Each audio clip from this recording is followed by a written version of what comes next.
Yeah. I can't remember the name of it, but gosh, I'm horrible here. Sorry, Mike. We're live? Yeah.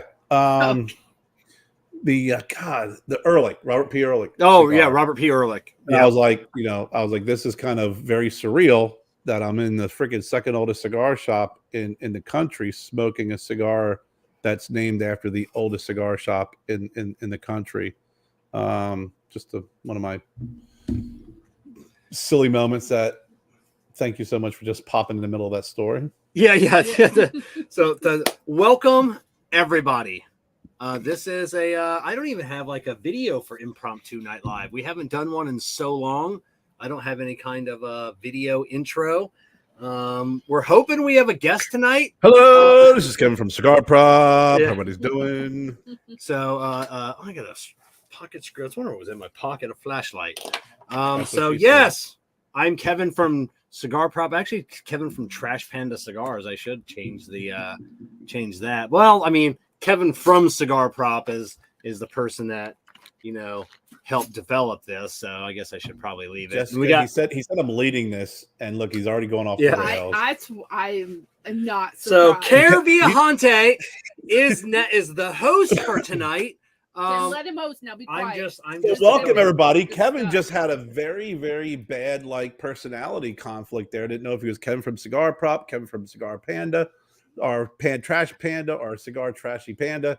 But we all know him and we love him as Kevin from Cigar Prop. And Jessica, how are you, Jessica? I'm great. My body hurts, but I'm great. Yeah. Your body hurts, but the soul.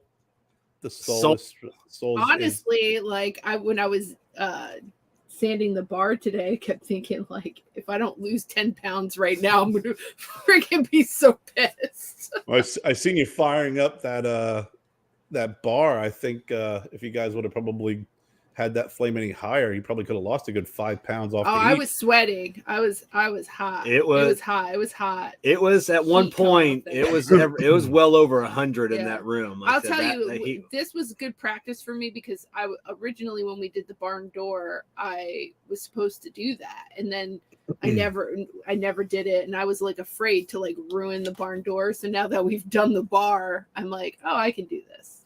And the bar looks great, by the way. It's fantastic. It's definitely darker than I would have went because Kevin like started on top, and then I was doing my thing, and then I was like, oh, he's like really burning it. So I had to go back over, and he had to go back over some of mine because I didn't feel confident to like completely char the wood. But once you sand it down, you really do see the deep because we could have taken a wire brush on a drill and then knocked a lot of that char off and then got back down to bare wood.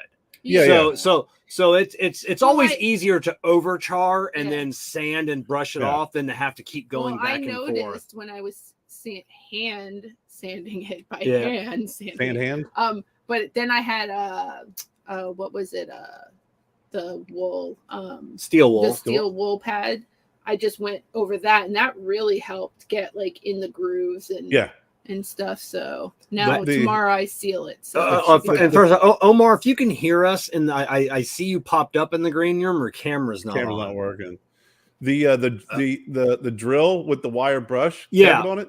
Actually, my first house in Harrisburg I bought. That's how I got the final coat of paint off of a fireplace. Okay, yeah, those things you just got. Where I had a piece come off, hit me in the eye once, so that was not good at all. Hello. Omar. Yeah. What's up, guys? What's going on? Good, man. What's happening with you guys? Oh, same old. Just here to have a good time tonight. Yeah. I love it. Can't wait. How's everything been? Everything been good? Is the weather down in Florida okay? Yeah, it's getting hot. It's beautiful, again. Florida. Well, I disagree, but yeah. What's the temperature here? Are you in Virginia? Yeah. Yeah. Yeah, it's chilly up there. It's getting weird weather. Like my sister's in New Jersey, and they had like a dusting of snow yesterday. Yeah. Yeah, really weird. My dad in Pennsylvania said the same thing. What is it? What is it down there? Like in the 80s in Florida? It was like in the 90s. Today. Oh yeah, it's high 80 or early or low 90s all day. Yeah. Omar, you're what, 30s and 40s up in? Yeah, right now it's in the 30s. Yeah. Yeah, I split the difference in South Carolina. We were in the mid to high 60s. Yeah, Yesterday we were high 70s. Yeah, Tony Costa lives in Maine. He said, Yeah. "Don't even talk about Maine." Like they just had a shit winter. Yeah, It's just been absolute garbage for them. It's been tough. yeah. No, most definitely. Well, you just got back from Vegas, so They did. It's That been was nice. crazy. You get some time to chill out, some time to kind of decompress a little bit. Not really. I'll be honest with you. The biggest issue I find after coming back from a trade show is, that there's always the storm, and then after that, kind of like the calm. It never is after a trade show because you got to go in and you have to, make sure that all the orders are getting processed. That if you have say 50, 100 orders or whatever that is, and you're shipping everything out, there's always about 10-20% of it that comes back and says, hey, we missed this, or something happened with this and XYZ. So small little things. I never received the invoice, just the tiniest things, but they accumulate, right? And so going back and forth with them credit cards, getting, trying to, contact people that told you to reach out to them to 2 weeks. So it's just a lot. But the one positive is that, people were loving Vice Versa. They were loving the story behind it. And yeah, I'm excited to light up tonight and connect with you guys over this incredible pain in my behind for 2.5 years. just because I couldn't let it go, man. Yeah. We just went back to day one. Kevin and I were just talking about the moment he had that idea, and it was what was the date, Kevin? It was April 26, 2020, 1:20 p.m. Oh, geez. But Omar, I mean, so I have like a little project, like one of my little tools that I made. I've spent 2.5 years designing this little. It's a tactical nub tool. Let me see. Bleed tool. This thing is badass, and I mean, went through different samples, a couple thousands of dollars worth of, and then I couldn't give up on it. I couldn't. Yeah. I had to see this effing project through, if only for myself. So I know what you mean on the. So what's the status? Did we launch it? Yeah. It launched a couple of months ago. Like I said, it's like super expensive. It's like $65, but I don't care. I told people, I said, I only made 100. Yeah. I go, if nobody buys them, I don't care. I'll sit on them forever. Exactly. I got one. I love it. Yeah. So awesome. That thing was the big. Can't give up on these kinds of things. So the reality is, when we and Kevin, you and I talked about this before. When we do a launch of any product, when it comes to Fratello, we not only are we very thorough, but we're also making mistakes is not an option. And this cigar, hands down, was probably the most amount of stumbles that I have had in any other product I have ever created and I have ever worked on, just simply because the amount of potential errors that you can make while bunching this cigar is just massive. So we went from producing a lot, discarding a lot, reproducing, rebanding, re-engaging to make sure that the bonchero and the roller, because it's a couple that does this kind of work, are both in sync, because every single mistake that you can think of happened, it happened. Like it was, one point they were putting we were putting the Connecticut shade on the wrong side. We had to pull the entire production because as we're smoking it was not smoking right. So recircled back and went from producing probably about 5,000 cigars a month to about 3,000 cigars a month, to just simply just produce 1,000 cigars a month. And if you know anything about going to a factory, one Robusto, you can actually produce 400 to 500 cigars in a day. Oh my God. Yeah. Okay. 400 to 500 cigars in a day. So that just puts it in perspective. And is hands down the most expensive cigar I have ever produced by far. Well, by far. Omar, your description to get people's reactions on it, and I kind of have been able to feed off of that energy as well. Your description and the way you walk through that whole process, that painstaking process, is the way that Jessica describes Kevin, and I think Jennifer describes me. So, Yeah. more of a pain in the ass than it's worth. If most of the time, it's a work in process. The only difference is you've come up with a beautiful cigar, and Jess and Jen are still wondering when are we gonna kind of pop out and come out looking like this. Yeah, I know. So let's go ahead. I'm ready to light one. So I have not lit one up yet. So Kerr, what I wanted to, first of all, I wanted to ask. What were you waiting for, buddy? This is the moment. This is the moment, right? So what's really cool is this is the your 9th anniversary blend. And I tell the story. I still love the fact that I actually got the opportunity to meet you like 6 years ago, Omar, in Washington. Yeah. And just to see how far things have come and to see you with your 9th anniversary release. I'm so happy, so proud of everything you've done. You were the nicest guy when I met you. You had just sat down to eat. You stood up, and I didn't think you were going to stop standing up. It was the cigar shop across from the White House. Yeah, Drapers. Yep, Drapers. And I smoked your cigars and have been a fan ever since. So the question tonight for you, Jessica and Kevin, and anybody else who's watching this evening, what are you going to start off with? Ooh. How are you going to smoke this thing? Because I have found a different way of smoking it, but I'm going to hand it over to Kevin because he looks like he's getting ready to say a word because it's been a few minutes and he's Give it to him. I have a question. First. So for everybody, that is smoking, that have these, there is a light end. Kerr's camera is better, and a dark end. I want to start off with a heavy cigar, and I want it to get more mild. Which end do we light, Omar? Yes. So this is part of what has been also, as we were in the discovery process of making this cigar, one of the things that I have found to be the most interesting by far, and hence the reason why delay after delay after delay, 2.5, 3, almost 3 years, right, since you and I connected over Facebook. So the thing with the Vice Versa is that when we put on the full body side, we put our stronger tobaccos. That means we put in our Pennsylvania tobacco, we put in Condega, we put in Esteli. These are all high priming ligeros, very strong tobaccos, beautiful tobaccos that we're putting in on this cigar. And then on the other side, we're putting some of our milder tobaccos. We're putting some of that Peru. We're putting some of that Dominican Corojo. So milder tobacco is something for a different experience. So one thing I want you to do before I answer that question for you is I want you to basically do try dry inhaling the cigar without actually lighting it up on both ends. And I want you to tell me, based on that experience, where do you feel you're getting the most body in your flavor, like the most sensation in your mouth? And Kevin doesn't cold draw, so this I do cold draw.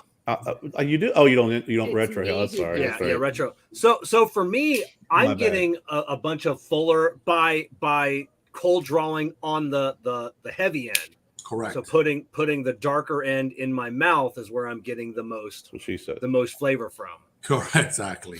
So here's something I want to encourage you to do, because I don't want to have to tell you basically, hey, here's how it starts and here's how it ends, because I don't want to predispose your experience. Okay. And I've been doing that quite a bit as of late. I started by telling you light it here, cut it here, stuff like that. And you may have already heard me say some of this stuff, but I want you to come into this experience. Since obviously you two, a couple of smokes together, stays together. You guys wouldn't have a problem doing a little swap here and there. No, yeah. Do me a favor and just light up the opposite end. And okay. Yeah, I was gonna go with the mild. Okay, so I am going. So you're gonna only because I want to finish. Okay, strong. so you're gonna light the dark end. Right. I'm gonna light the light end. Right. Okay. Because I want to finish strong. Jesus, so. There you go. Okay. And Manny, the most amazing thing is the amount of time and effort that Omar had put into this cigar They still only found 3 buttons in Oak Island. Omar, do you watch Oak Island? We got a Manny Manny on the asked show. if he You're does. not. I'm gonna need to Yeah. start watching it. So I got to tell you something, Omar. I got my Vice Versa. I smoked from both ends and had 2 completely different experiences, and then I did this. Oh, So I see what you did there. So I'm going to tell you something. Yeah, we got those comments right now. 4 different ways this cigar could be smoked, and I kid you not, 4 different experiences. Yeah. 4 Wow. completely different That's experiences. Yeah. And I didn't think it was going to be possible, and I cut it in half. I thought, well, it doesn't. The dark side does not start off creamy. It was starting off creamy for me when I smoked the full cigar. This just starts right off bold, peppery, spice.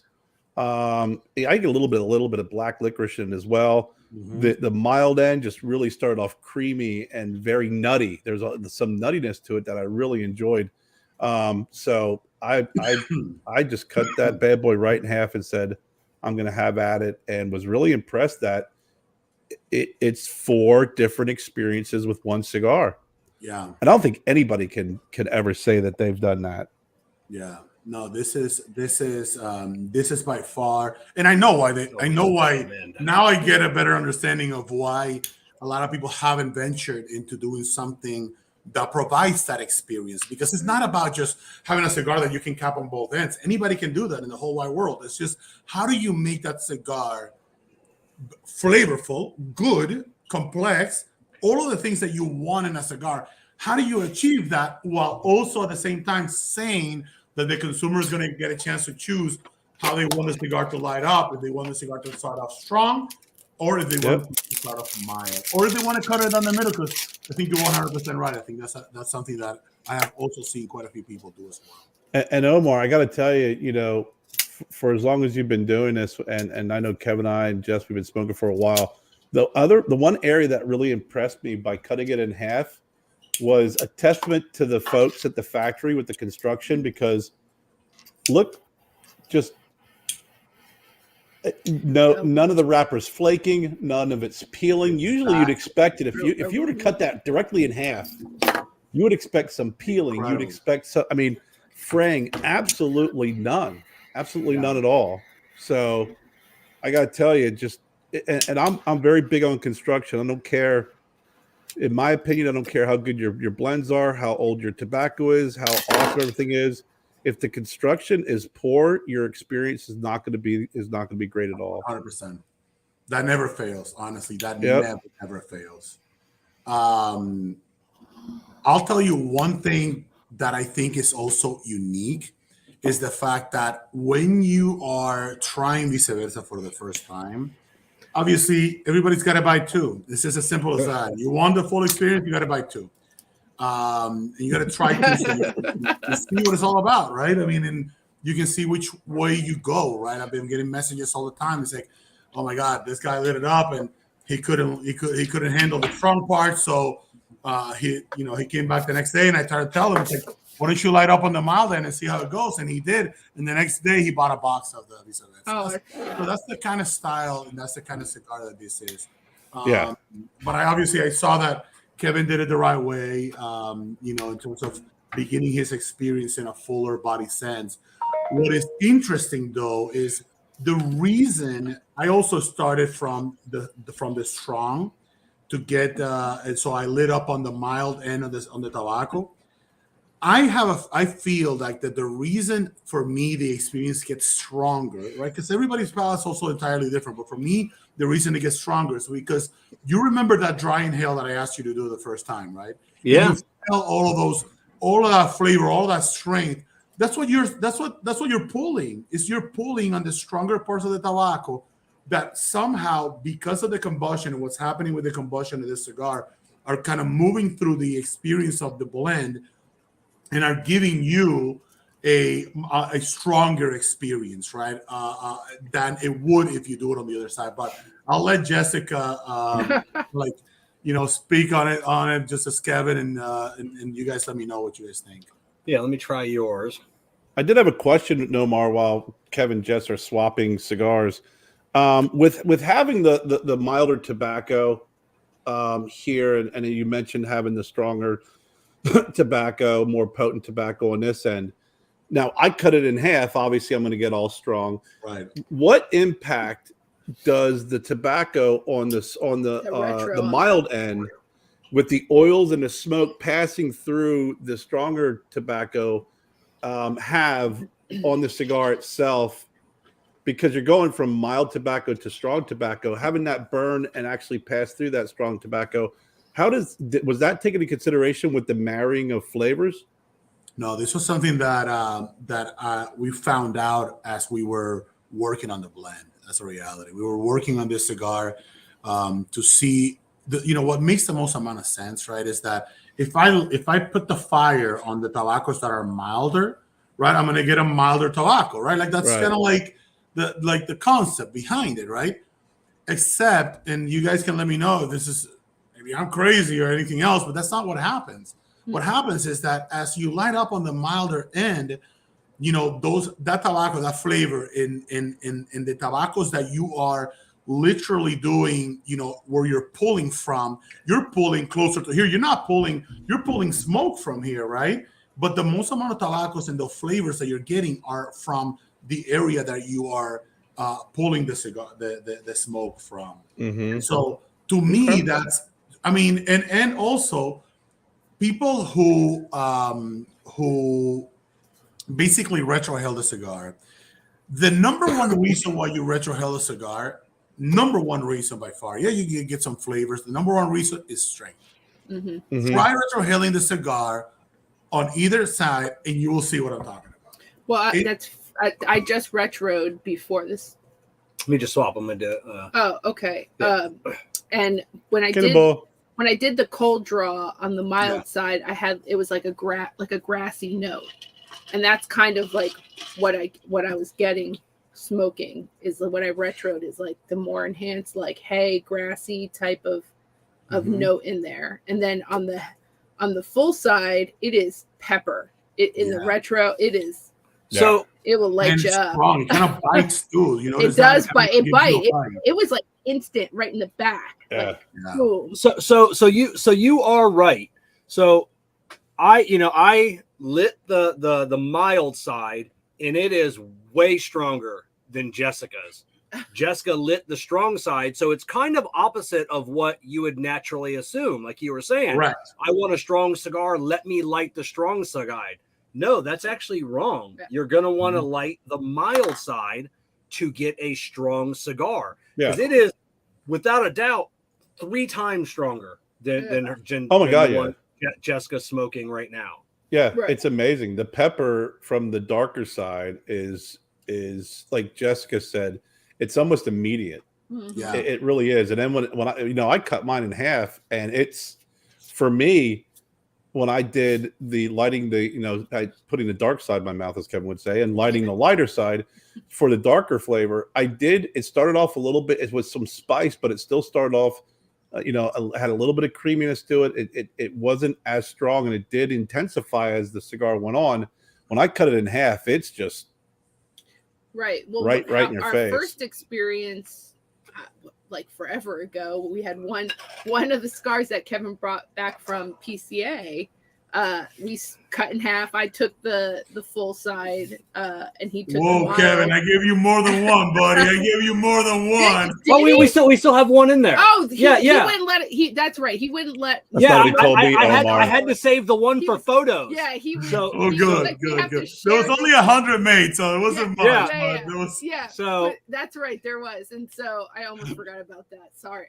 I'll apologize. I have one very well aged Vice Versa left. So I couldn't really appreciate the whole experience because I wasn't able to try both ends the way, like for me, like we shared, like we tasted it, but it wasn't like, okay, today I'm going to smoke this end, tomorrow I'm going to smoke this one, or just smoke it straight through. Like, so this is cool, like that we get to do this. It's cool. And so, one of the, I don't think I've told the story maybe once before. I don't know publicly. And this was before I reached out to Omar about this project, and it was, when I did the smoking prop style smoking, can you smoke a cigar backwards? And this is going back in the, I said 3.5 years ago now. You're stealing my first question, I Kevin. know. But go I was ahead. like, geez. Okay, no, Chess, did I call it? So no, you can still ask that question. So this isn't about that. Thanks. So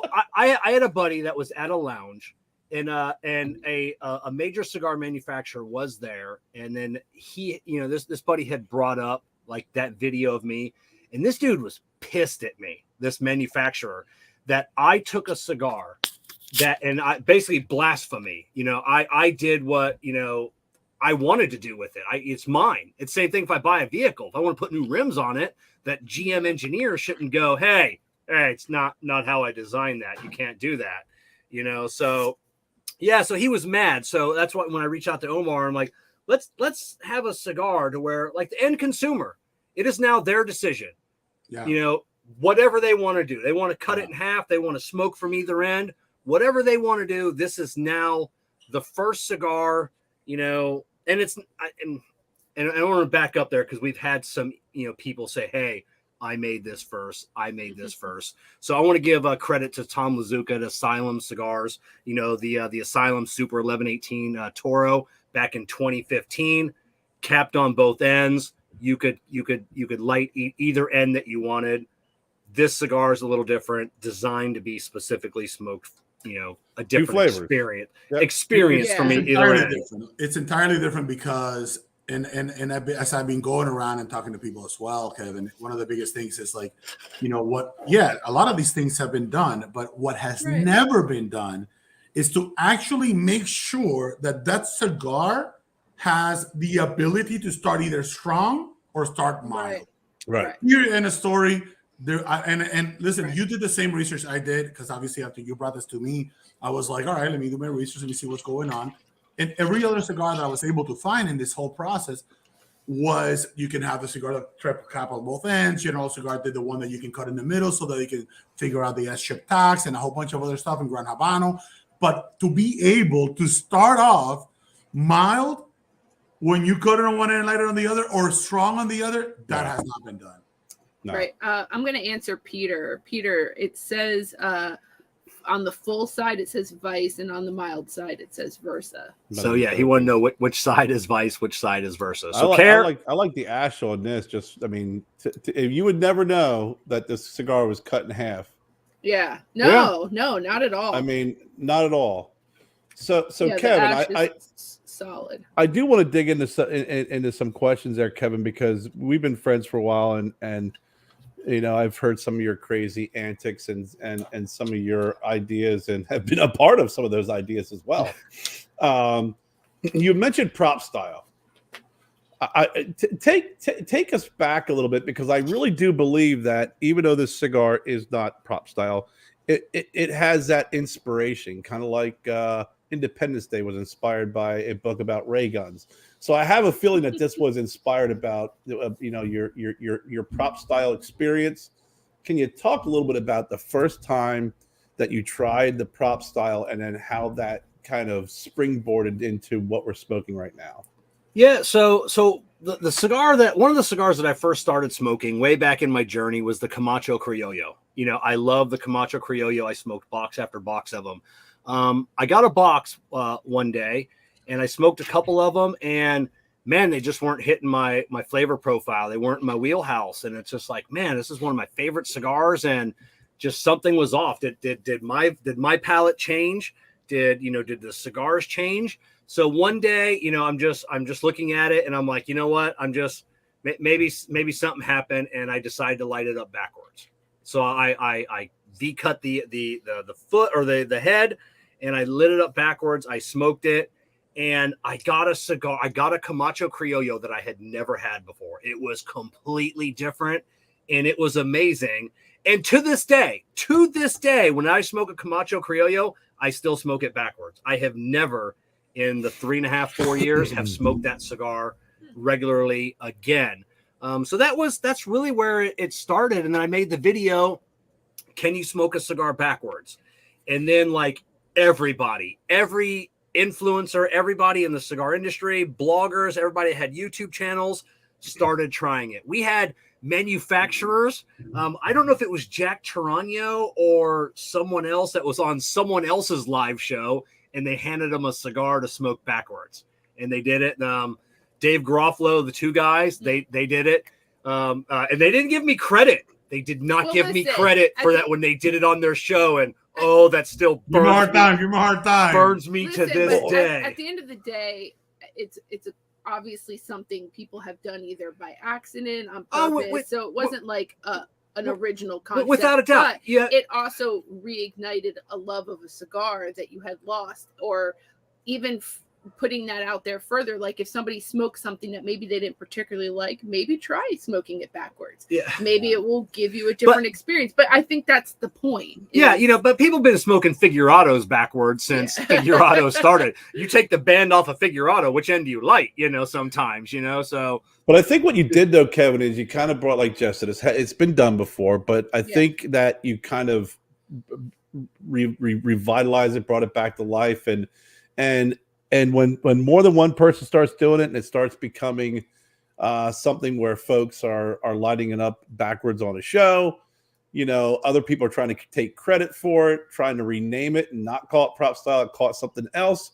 At that point, that you tapped into something good, right? And whether you're getting credit or not, that you definitely are influencing the people around you, and actually got to this point where it's actually influenced a cigar. And I think also too, for like new cigar smokers, like it's kind of a thing, right? It's like a fear, like, am I lighting this? Am I cutting this properly? Am I smoking this right? And then if someone goes to you and says, oh, you're smoking that backwards, like now you could just be like, who cares? Yeah, I'm smoking a Vice Versa. There is no backwards. Kevin's like what's his face? Adam Sandler when the kid pees his pants and he puts water in it. Peeing your pants is cool. It was do you guys remember the comedian Gallagher? Yeah. So Gallagher came out with a hat that didn't have a brim on it. It had two straps, front and back, because he wanted to create a hat that nobody could wear backwards. So you always had the hat on the right way. So that's the same as this cigar, the Vice Versa. You can't smoke it wrong. It's however you want to smoke it. That's the correct way. Like I said, from either end, you want to cut it in half. But that's what I love about this cigar. Like you somehow tapped into a way to make this the most incredible experience from all different cigar smokers, different palates. I mean, and also bringing that community back to like hanging out in a lounge or at a person's house, and you cut it in half and you share a cigar with someone, and then just also taking it another step, people who are into pairing their cigar with certain, liquor. There's so many possibilities with this cigar. There is. Fantastic. The branch logic on this cigar is beyond belief. Yeah. Now, Omar, Jessica brought up a good point. Pairings, imperfect pairings. Omar has his own YouTube channel. Oh, yeah. What are you pairing with each side? So I'm gonna be honest with you. I have not even gotten to the process of begin pairing Vice Versa. Since we just received it. It hasn't even been longer than a month, right? And then we got to let the cigar sit for a little bit and whatnot. I have not had the chance to do an imperfect pairings with it. I did one with food. So I did crab cakes a while back with my buddy Steve Birch out in Annapolis, and I did it with the Vice Versa, and that was a lot of fun. So you can check that out at Imperfect Pairings on YouTube. Nice. But one of the things that I'm looking to do with this is try it out with different things. I want to try it out with port. I think the stronger part will definitely benefit from having a beautiful port wine. Nice. I think the milder side can 100%. This is just based on me knowing my booze quite a bit, way too much. Okay, the alcohol. I think the milder side can actually, because the milder side has somebody too could benefit greatly from an Aberlour 16. That Aberlour 16 with a little bit of touch of water on it and this mild side, I think it would go insane. So I am looking forward to trying a few things, and I might do a video either this week or the next week for sure, and I'll share it with you guys. Nice. One Awesome. of the mild side, Omar. What I did when I first smoked it, I drank it with. I always like, especially a new cigar. I like pairing it. I drink it with Perrier or like Pellegrino or soda water to refresh my palate, so I can get a good, kind of get my legs under me. Yeah. I did the mild side with a rye. And the spiciness of the rye mixed with that mild with a little bit of a spice on the quote unquote mild side was a bomb. It was fantastic. Mm-hmm. I'm a big fan of root beer, like with cigars. I don't know if it's it's something 100%. I never would have 100%. Stop it, Jessica. I don't know. 100% it works. I love it. It does. I kind of I know some people do like a Dr. Pepper, but like the root beer or even like a birch beer is almost too sweet. It's like the root beers, like where you got it. I don't know. It just brings out some really good notes from the cigar. I've done a cream soda before. This cream, Jen gets these cream sodas where if you get a good cream soda, it's got peppery to it. Like it's not sweet. Yeah. If you get a really good cream soda, I paired that with cigars and was like, wow, this is. I was pretty much impressed with that. I've tried it with a Dr. Pepper and it didn't hit like the root beer did. That's because Dr. Pepper doesn't pair well with anything. It's a terrible. I don't know. Dr. Pepper does have a little bit of like a spice to me. Like it has something in there that is a little harsher. But I do like. I'll drink the root beer, and I like wine too. So I'll do a lot of cigars with wine. But I think I don't know enough about wine to like expand. Besides, like I just go to my go-tos, and then I'm like, oh, this doesn't taste that great with this cigar, but I like the wine. So so I think I need to like experiment a little bit more with wine. So one question I have, we're just thinking about it. When we were talking, about the people that have done something similar in the past, big shout out to Charlie Minot at Half Wheel. Did a ton of research for me, giving me all these links and everything else. Mad props to Charlie. There's been a few of the online bloggers that have said their concern with the cigar, which others have they've experienced in the past. It's been so long since anybody's done this. I'm sure some techniques have changed. Being capped on both ends, holding in the moisture. Now, I've randomly tested a few of these with my Cigar Medics humidimeter, and the moisture isn't really, in case any, Cigar Medics humidimeter, cigarmedics.com. Not bad. The humidity level's not that high. How was it just keeping it in the cool room longer? That's it. That's another one of those learning experiences, right? We noticed that depending on the length of time, if the cigar is high on humidity, the humidity is, like it is something in the factories, right? I mean, when you're done with putting a cigar together, and you got to let the cigar sit so that the moisture can leave the cigar, right? And you do that in the aging room. You let the cigar kind of reach that 70 degrees. But the biggest thing for us was to make sure that we can let the cigar sit for at least the minimum 3 months. Just letting them sit for 3 months. And we noticed that when we received it to the U.S., because one thing is when you put it together in the factory, the other thing is when you receive it in the U.S. and what that experience is it was mind changing. I mean, I sent you the cigars and you were able to light it up without a problem. Yeah. Kerr, you're smoking the same thing. I'm smoking the same thing. I was able to light it up. We had that issue earlier on. We had to make sure that we can let it sit for a little bit longer. And so 3 months was the minimum time to make sure that the cigar kind of evened out and balanced out quite nicely. A cigar is a sponge, guys.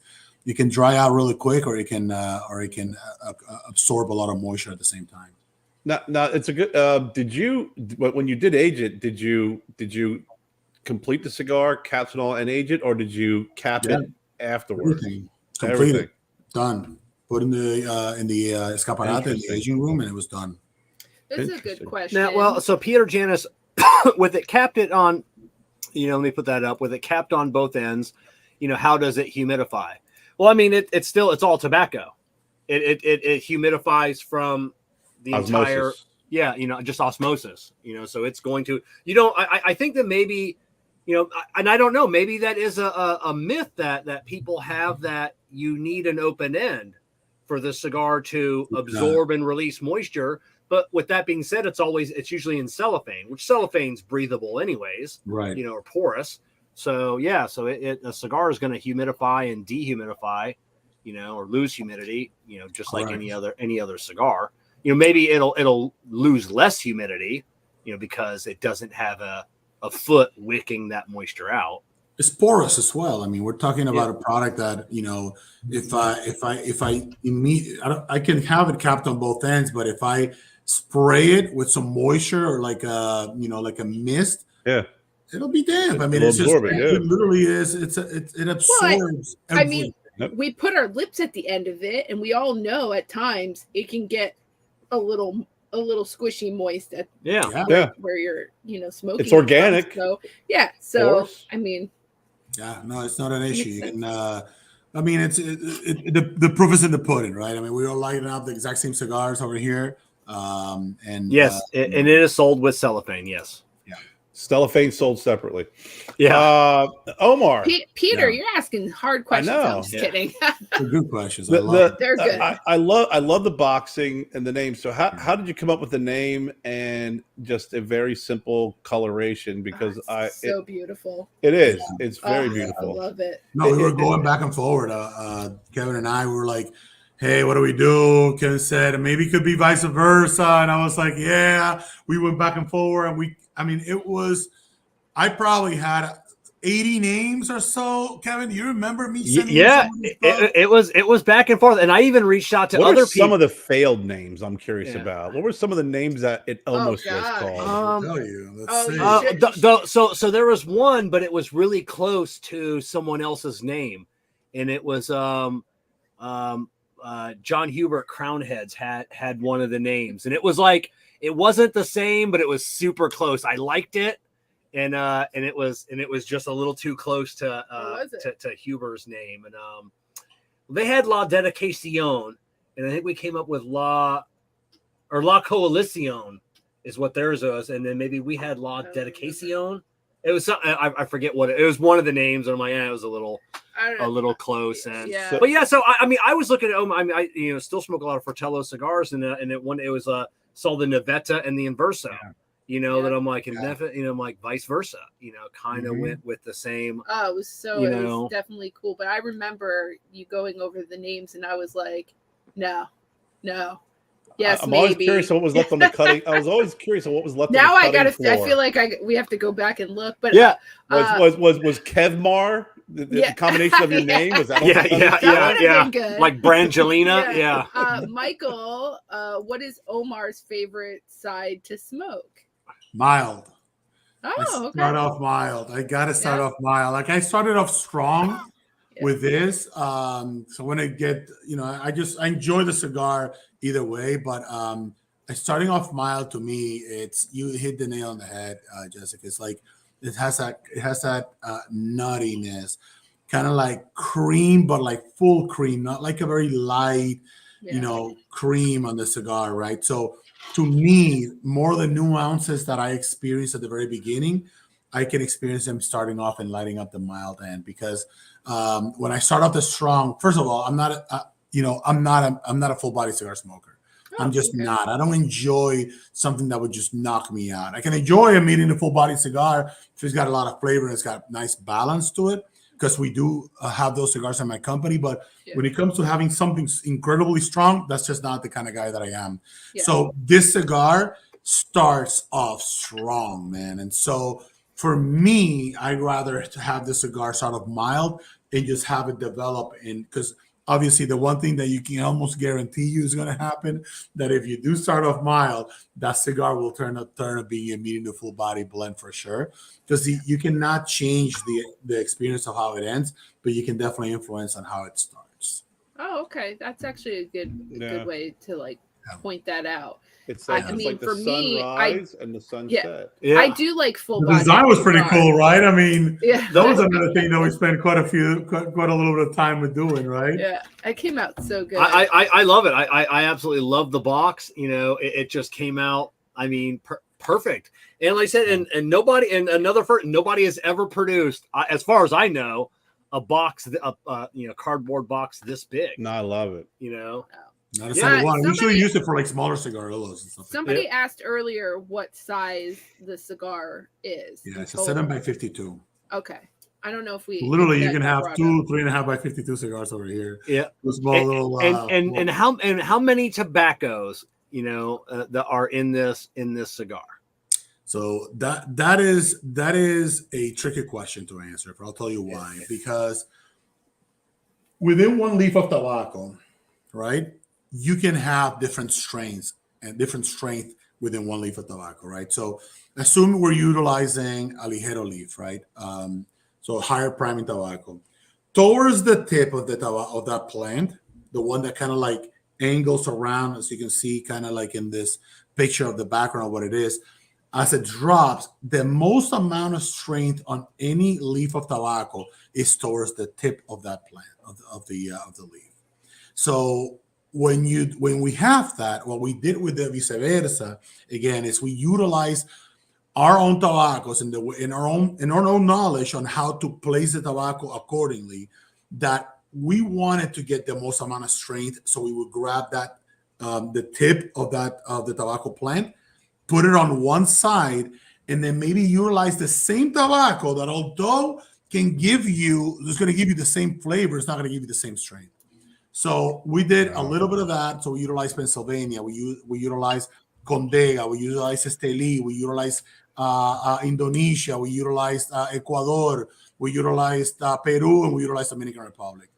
So we're talking there is an enormous amount of different tobaccos involved with this, and there's a reason why it was such a complicated blend to put together. But this cigar, I am telling you, I am blown away of how good it came out.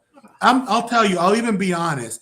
At the very beginning of last year, I remember, I'm not sure if I remember sending you some samples, Kevin, so that you can try some cigars, because I was going between a couple of factories that were saying, Omar, no, too much, too hard. And I get it. I understand. Now, believe me, I understand it. Okay. But finally, when we ended up starting working with La Aurora in this process, I got first batch, sent you some, and it was just not doing it. It was just not strong enough. It wasn't connecting. I felt it was mild on both ends. Went back, and I thought at one point it was like, there's no way this is going to work. And Manuel hit me up. Manuel Hinoa, Master Blend for La Aurora, he hit me up, and he was smoking a cigar outside. I said, I think I know exactly what is the issue with the blend itself. Because I was ready to just say, let's just delay it again. I'm not going to launch it this year. Let's just, whenever we do it. But I needed to get moving with the project. And he sent me the new set of samples, and that was after that first set of samples that he had sent me in, and I was like, this is it. And I called him immediately, like, let's put this in production, let's see how it goes. And we started working, and then we stumbled into other things that we ended up working its way through. But yeah, it was I'm not gonna lie, I thought it was gonna be impossible. Because you're really taking two separate cigars, yes, and putting them back to back. That's exactly what we're doing. So one cigar or one set of tobaccos have to complement another. I said, there's so many things that can go wrong in producing a cigar like this. Just one particular tobacco on one side can just have an adverse effect to one particular tobacco on the backside. And then which one do you change? It really does take someone like Manuel, that has been doing this forever, to just. I do want to point out. So Tony asked if this is going to be a one or done, or is this going to be part of the portfolio, which I know the answer to this, but Did you just hear that story? but here's the other thing too, is maybe can you explain to everyone when you answer this, like the amount of people that actually like worked on this project and like what it entailed, so maybe they have a better understanding of what your answer is going to be. Yeah, no, this was a this is definitely a one and done, at least for now. And the reason I say that is because I am fascinated on how this blend came out. So I think that there could be some potential to figure out a way how I can, put this in production in the future, not for the time being, but sometimes in the future, who knows? A lot of adjustments to the blend, so it's literally like reblending an entirely new cigar. It's not going to work with the same blend and with the same experiences that we did this. But there was too much involved. Who asked the question? I forgot to address it by name. Tony. Oh, Tony. Yeah. Tony, to answer your question, this is a one and done project for us. But I am looking forward to having people really try this experience, because it blew me away as much as I know it blew Kevin and Jessica away, to spend this 2 years kind of finding out and learning more about the way tobaccos end up working out, especially when common sense tells you one thing, but the reality is another. And so there was a lot of people that were involved in this project. I mean, like I said, I went through about 3 or 4 different factories. We ended up working with Manuel Hinoa in La Aurora, which is, another one of my partners. I work with Joya Nicaragua in La Aurora to the production of all of Fratello Cigars. And so this was a challenge for him too. It was a challenge for Magdaleno, which was the first guy who was starting to put all these tobaccos together, which is a master roller for La Aurora, and putting the blend, and the women in the factory that were asking me, Omar, how, especially now International Women's Day, we need the perfect time to give a shout out to all the women in the industry. This is, putting the band, it may seem like a simple task to you, and just put it in and see how it goes. But the training of letting them know, hey, remember that we're going to go and put this, mild side on this end. We're going to put the band on this side over here. When we put it inside the box, we want it to go in this particular section, because when the people pull it out, we want to make sure that it matches what's going on over here. So if you the stronger and the milder, and then you got to remember how to put it in the box. All the detail. And your friends, they're all still friends, right? You see this? This is all the stronger tobaccos. Yeah. There's all the milder tobaccos.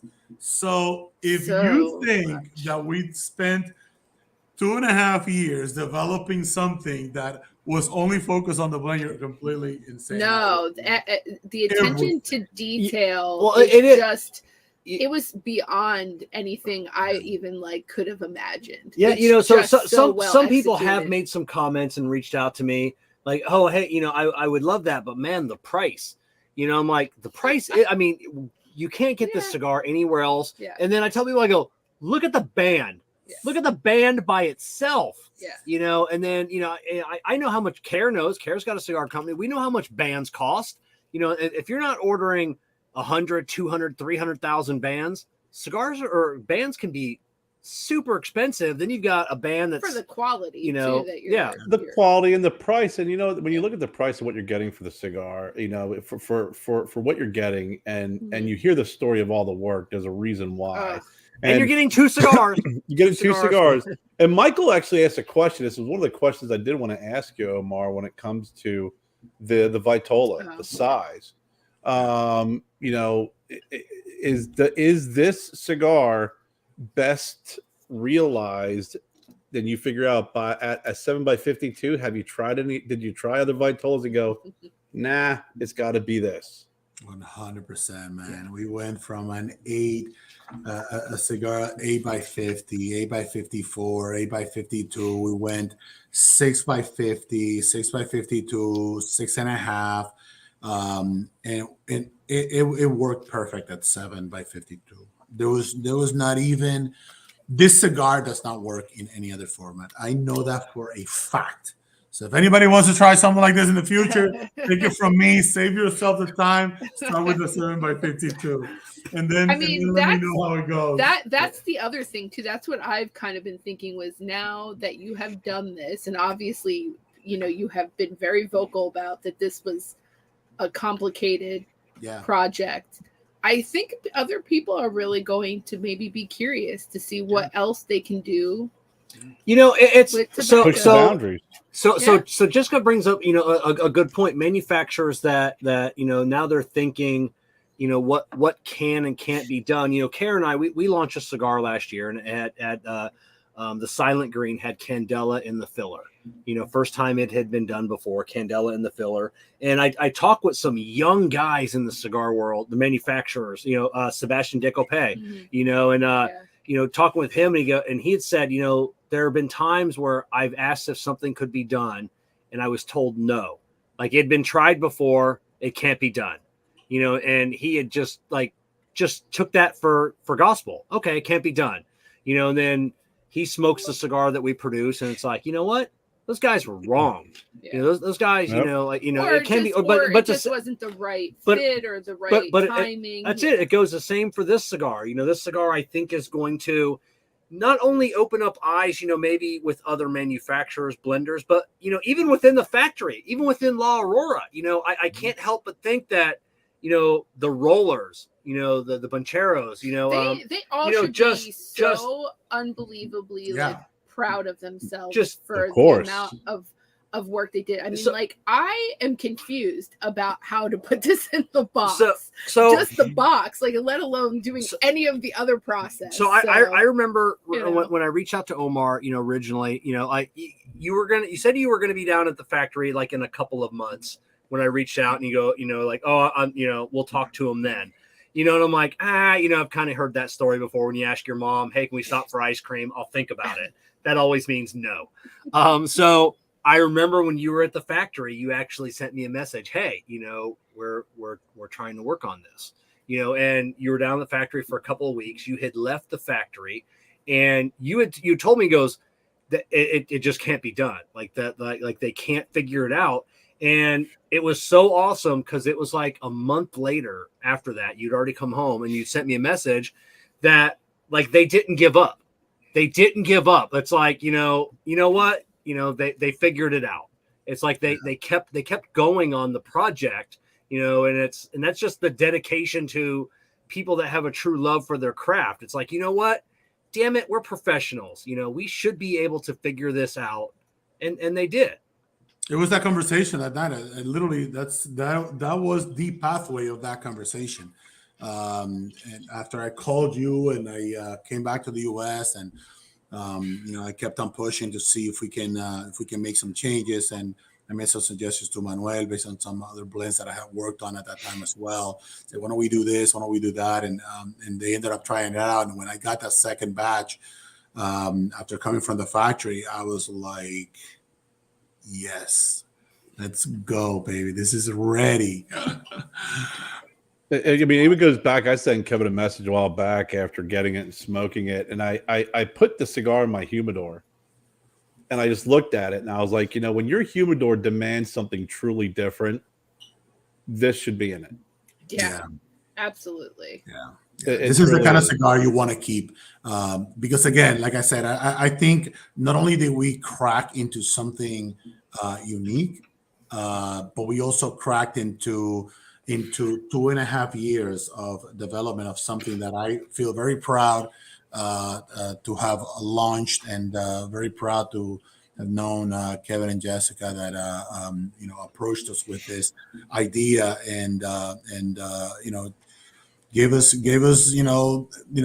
literally their confidence to say, hey, you know what, I think, Omar, based on that thing that you did with the Inverso, where you utilize the tabacos and the Inverso all the tabacos from one blend to another, following your career, I've seen what you've been doing. I think you would love to take on this challenge, and I think you knew right, but just don't give me any more challenges. It was. I can't make any promises. I remember sitting there, just thinking one day, when I was smoking that Camacho, and I'm like, there's got to be a way to make a cigar smoke backwards. I go, it's not rocket science.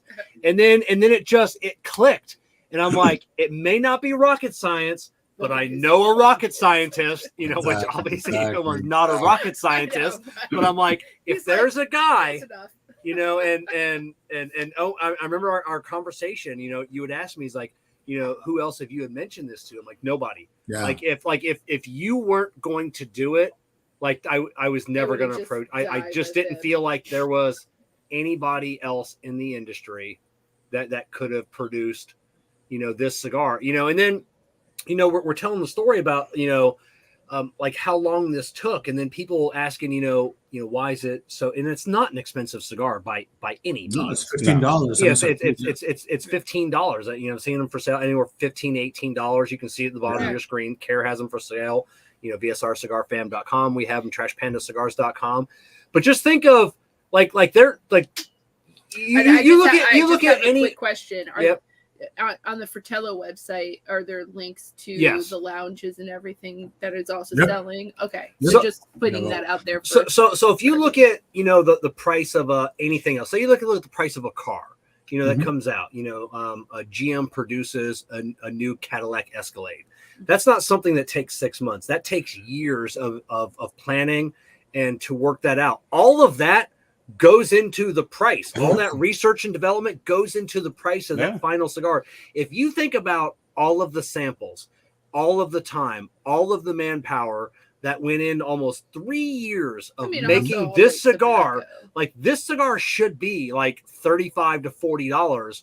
You know, 100%. The factory is, you know, the factory didn't make any money, you know, nobody's making money making this cigar. I didn't make any money. You're saying that out loud. Okay. If you zero. Yeah. If you take into consideration how much time, how much tobacco, how many samples, how many years, like this should be, you know, a cigar that as minimum double the price of what it is. This wasn't a 6 month blend put together and then you know, put out. Like you said, Kevin, this is even Marvel can writes a storyline that's several years long. So the effort and the time just between you guys trying to collaborate to get to this point and the work that the factory's done in it and put into it. And for every cigar you smoke, you buy, you think about how many didn't make it, how many were discarded, how many were failed, how many were tried, how many were on the pile.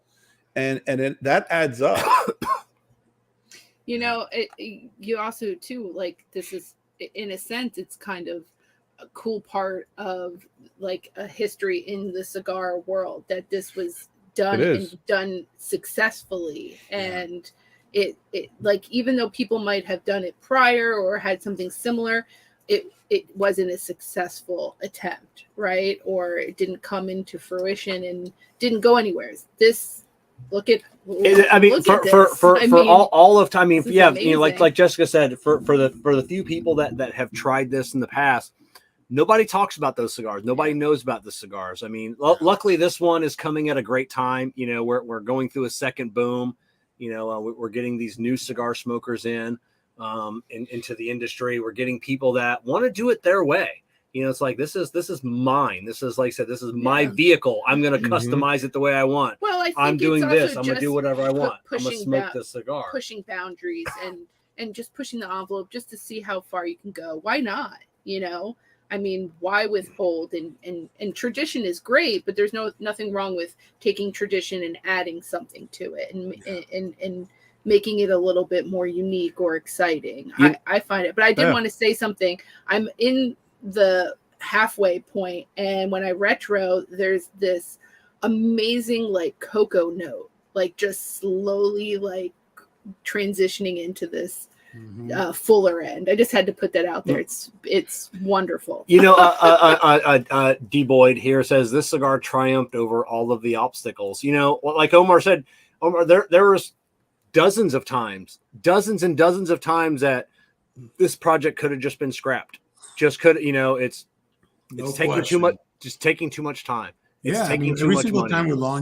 Every single time we do a formal launch at Fratello, Kevin, we always not only take a lot of pride into making sure that we are, you know, taking every detail into consideration, but most importantly, We want to make sure that the cigar has longevity, that it has like a staying power, that it has the ability to make sure that we can, figure out future releases and whatnot. And so we never do 24,000, 30,000 cigars. We always go in the uppers of 100,000 cigars when we produce something. But this was just, it had to be a very, very small batch, which this is, for us to be able to put it into the market and have people enjoy it. I mean, we received the first 75% of the entire production now. We got another small percentage that is remaining in the factory. And again, it has to do with that 3-month period. Some of them were not completed, and we need to make sure that we have that 3-month period. So the remaining, everything that we had at the warehouse is already gone.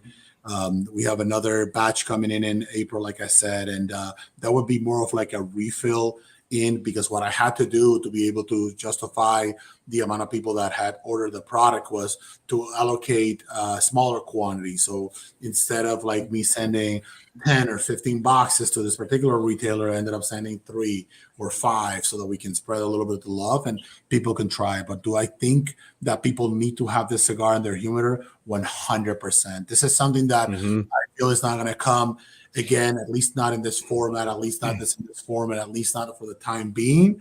Because even the factory said, Omar, we cap out. Come on, please no more of this for now. But for sure, this is something that people definitely need to try this year and make up their own experiences and their own ideas about what the blend is all about. Now, one thing unique about this, Omar, one of your feelings on this, and Kevin, you could probably get the quote right, that this is a cigar that could make people's lists not once but twice. That Cigar Coop, William Cooper had said that on a that was Coop. Yeah, and I can't remember which show, if it was his own show. I think it was his own, on his or an Ace? or one show. But he said, he was super interested in seeing what this cigar would do. Because this could be the first cigar in the history of cigars that could legitimately make a top 10 or a top 25 list twice. Exactly. So yeah, you got to smoke it on both ends so you can actually make a determination, right? I mean, if you're a blogger and you're not reviewing this cigar twice and having 2 reviews of the exact same cigar, which I think had never been done otherwise, other than like maybe half will, doing a cigar and doing like a redux later on and whatnot. Yeah. This time around, you have to present 2 reviews, and it's true. some of these products are already out. Some people are already going to try it. That's it. So, Peter, it does not have to sit. So when you get them, smoke them. They're ready to go. I mean, you can let them acclimate for like. You always want to let them acclimate. To your humidor. I'm just going to correct you, Kevin. Yeah. Sorry. Well done, Jessica. It'll be exciting. Like I said, once they, so I know some bloggers, had gotten the cigars, so I'm kind of curious to start seeing those videos, of just, like I said, like when Charlie, when they review a cigar, I think they smoke 3 at one time.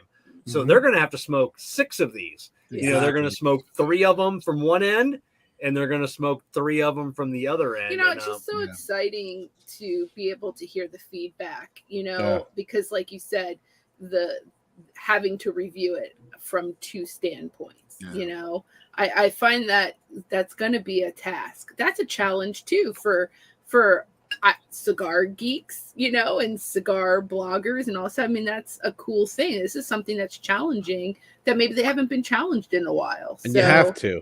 To Omar's part, if you are a cigar reviewer, you have to review from both sides. Yeah. Oh, yeah. And I'll even challenge you to buy even more and cut them in half and try them 2 other ways, because it is 4 ways. That blows my mind. It is. Kerr's like dissect. He was like in it. He was sending us photos, and I was like, "Oh my god, he's giving me so much anxiety from his 4 experiences." I shit you not, 4 different experiences in one cigar. I just am finishing up the light side. And the burn, like I said, when I cut it in the middle, a testament to the construction. Fantastic. Cut it, light it. It burns like it was just pulled right out of the humidor with a foot on one end. Burn perfect. I sent Kevin a picture, and he said, "I cannot believe the razor sharp edge, the ash, the way it was holding for a long time for a cigar cut in half. Yeah. So I will challenge the cigar bloggers and the cigar reviewers that this cigar can be and should be experienced 4 different ways. Yeah. That's awesome. And it sounds when you were like saying all this too, it was really cool because it was like that passion, like just something super cool to engage and have conversation about it. And it opens up a dialogue that I think a lot of people don't, delve into, I mean, we can talk about, I got this note or whatever, but I mean, this is so much more than that. We're talking about the construction. I mean, it breaks it down on so many different levels. It does. And one of my goals is, on this cigar is to, open up the dialogue and push the Fratello brand, like this is, this is, a cigar, you smoke this, you have an amazing experience with the cigar. Try the other, Fratello brands. Now, you had mentioned it earlier, Omar, the Navetta and the Inversa, and that was kind of where I came up with the name of Vice Versa originally. But I think that was the first time that had ever been done in the industry as well. So if someone else is watching this and wants to, loves this cigar and wants to try something else unique, you need to try the Fratello Navetta and Inversa. Can you tell everybody a little bit about that cigar and how unique that is as well? Yeah, absolutely. This is that was a cigar that I made basically utilizing tobaccos from a single farm, single origin. The original Navetta stands for shuttle in Italian because obviously that time that I spent at NASA and I was paying homage to obviously the men and women of the space shuttle program. And what I ended up doing with this blend for the follow-up on the Inversa was I had such great tobaccos, man, on the cigar itself with the Navetta for that long filler, beautiful jalapa tobacco that I wanted to keep on using it, especially on a wrapper. And so all I did was grab the wrapper on the Navetta and I put it as part of the binder on Inverso. The binder on Inverso, I put it on the filler of the Navetta Inverso. And then the filler tobacco that I had on the Navetta, I put it as part of the wrapper on the Inverso. And that was it was a perfect combination of flavors. Ended up being a medium body cigar versus a medium full body. But yeah, you guys should check us out on Fratello Cigars on our Instagram and our Facebook or fratellocigar.com to check out some of the rest of the stuff that we have, and definitely connect with us. Follow us on social media. Follow us on I got my own personal Instagram as well. It's Omar de Frias. So hit me up. Any questions? I'm pretty open.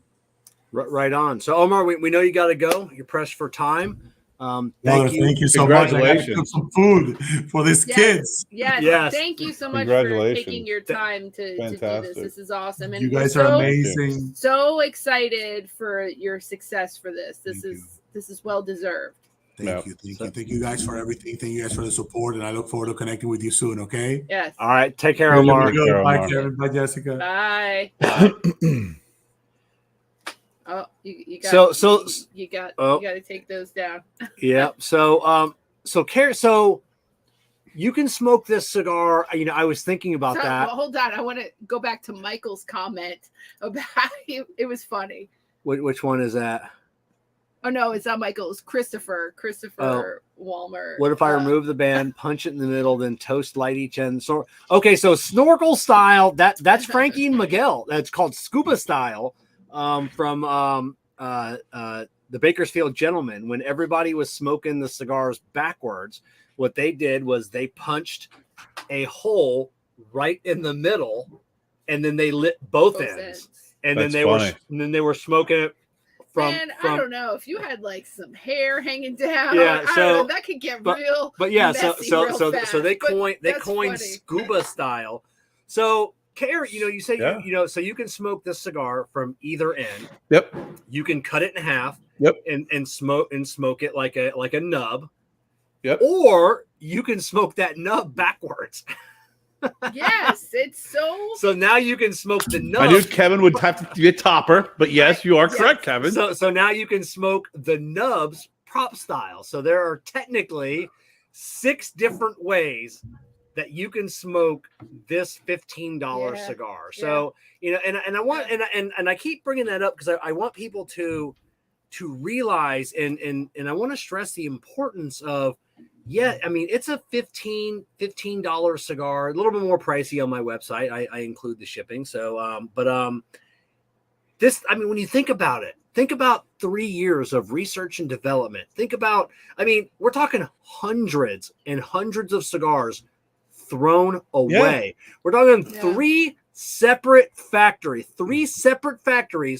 producing samples, throwing them all away, just to come all the way full circle back with La Aurora, you know, and then just producing this cigar. I am just blown away by the rollers, the just everybody, like the amount of work they put into this.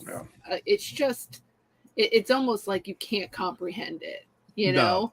And like a few of the pictures that I had seen of them from at the factory, I was just like, oh my God. Like, I don't know how they didn't confuse stuff. Like, they just really had a well-oiled plan.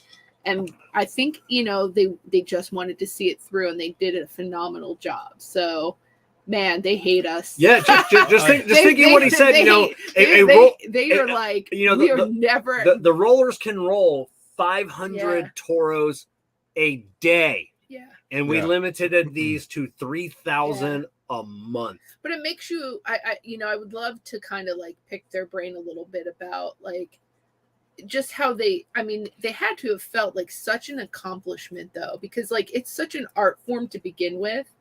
And I mean, they did this and completed this like flawlessly. Well, the story alone it's of amazing. The story alone of hearing how he left the factory, contacted Kevin and said, can't do it. But they continued on. Yeah. They continued trying to perfect this blend because the challenge was there. Like Kevin said, they're professionals. It's their life, is what they do.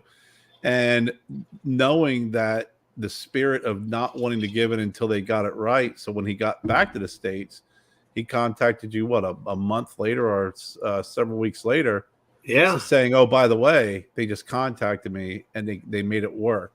I think that's amazing. When you really think about it. Because like you said, they could have said, doesn't work.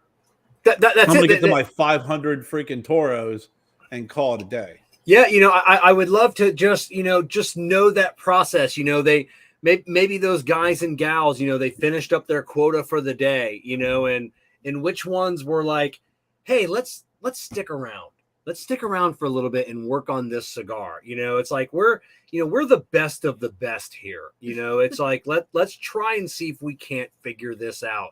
And it was like a month, you know, of them just. You know, they were having conversations about it. Like, okay, hold on for a second, it didn't work, but I bet you if we do this. Right. Oh yeah, can you imagine at lunchtime? You know, those conversations. Well, you want to know what's interesting is from all the different people we've had on the show, especially when they talk about like, you know, some of the blenders or people who have been rolling, about a lot of them roll their own like just personal cigars, right? Mm-hmm. Yeah. I mean, you have to think they have their own style and technique that they prefer, not like what they're making for the masses.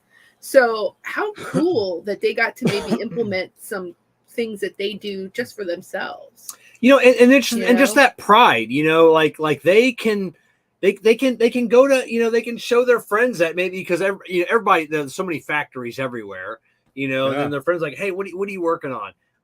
Check out what I'm working on, you know, and then I could just hear those kind of like, how the hell are you doing that? You know, and it's just. And then maybe they're asking their friends, maybe they're asking their other rollers, friends at other factories. Yeah, I just love that they didn't give up and they helped Omar and Kevin just kind of see this passion and dream come true, and it's definitely worth it. I'm excited. I'm excited and proud about it. I had nothing to do with it. I'm like, I was so. I loved. Yeah, I loved how excited. You know, for as many times as Omar wanted to give up.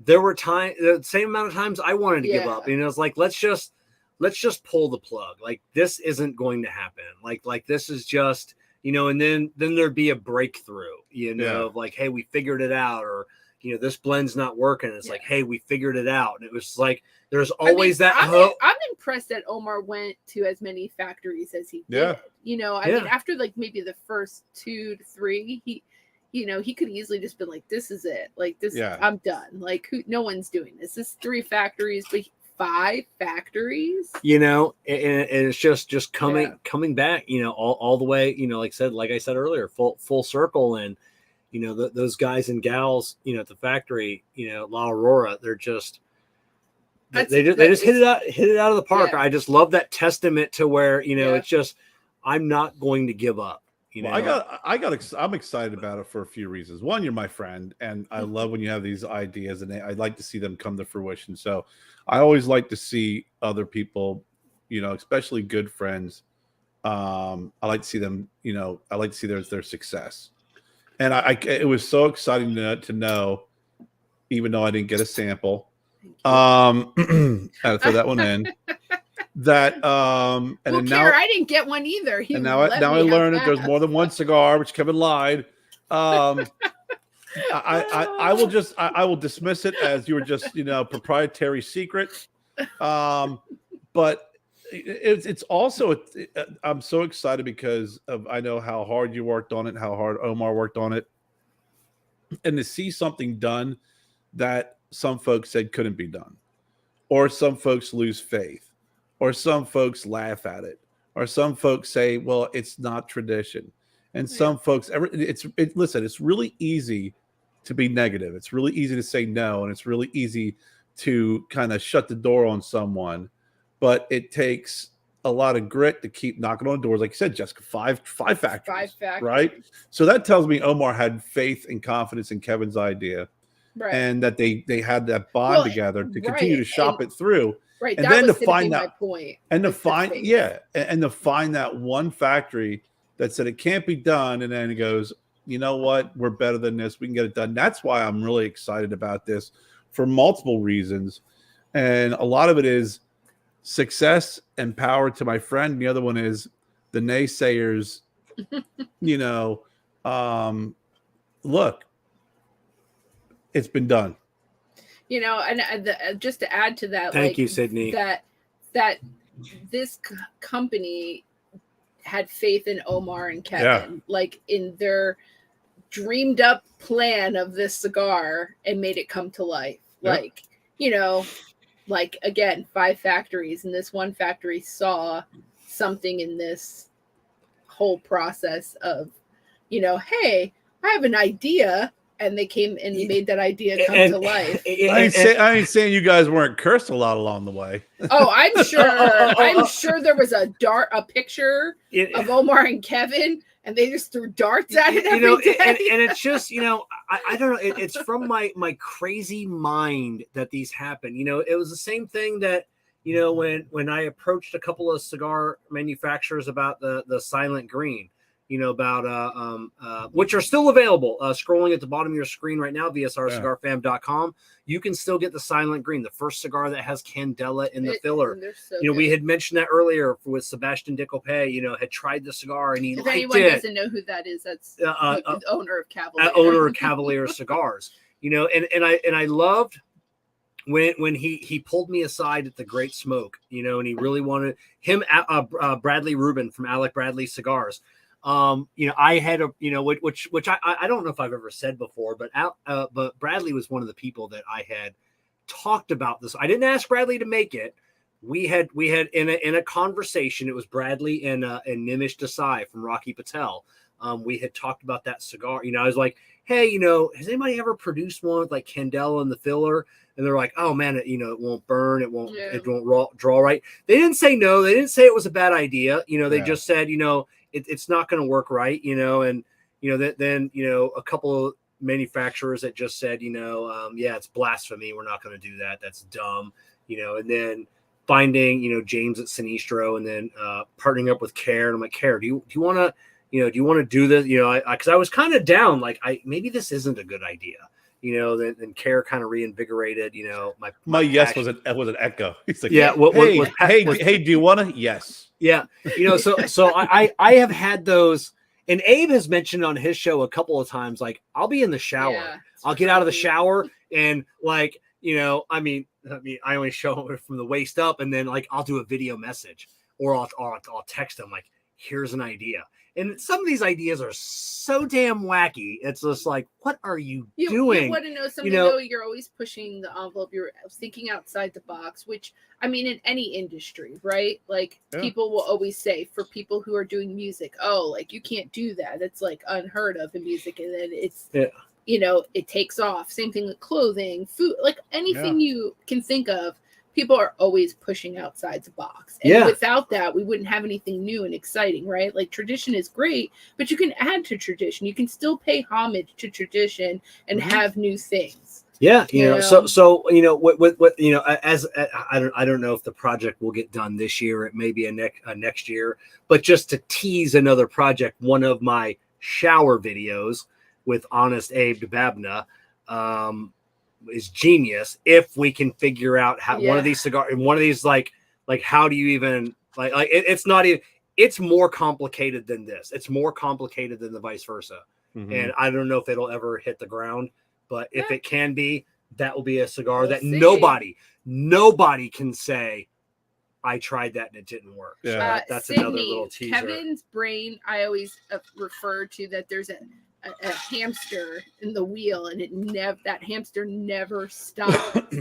Never stops. I'm surprised he doesn't wake me up in the middle of the night and be like, oh my God, I'm gonna unleash my brain onto you. I messaged Kerr. I messaged you the other day and I go, hey, do you think you can do this? And you're like, and I was like, what? Yeah. Like no, you know, that's, you know, that can't be so. But I know, you know, I know by talking with Kerr and like his measure, like it's in his brain now.